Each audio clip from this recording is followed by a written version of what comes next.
Le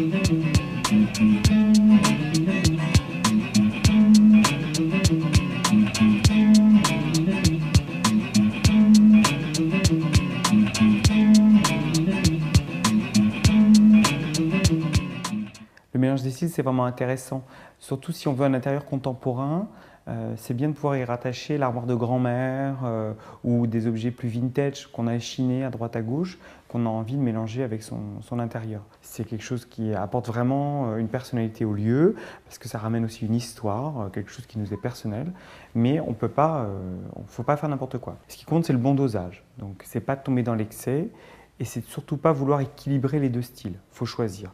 Donc, soit on prend un style traditionnel ancien et on y mélange des pièces contemporaines, soit on a un style contemporain et on y rajoute quelques pièces anciennes. Il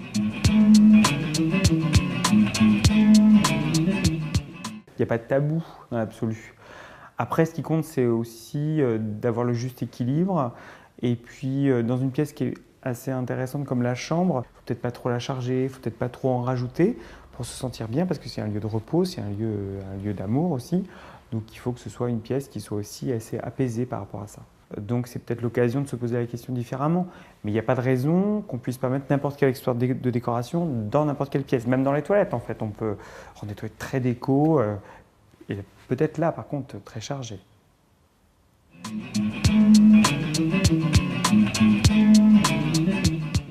Pour choisir un accessoire qui fait vraiment la différence, ce qui est peut-être important, c'est de se baser sur des contrastes visuels en fait, comme les codes couleurs, un accessoire blanc dans un intérieur noir, un accessoire de couleur vive dans un intérieur plus clair ou vice-versa. C'est vraiment sur ces axes-là qu'on va vraiment marquer la différence et qu'on va choisir le bon accessoire.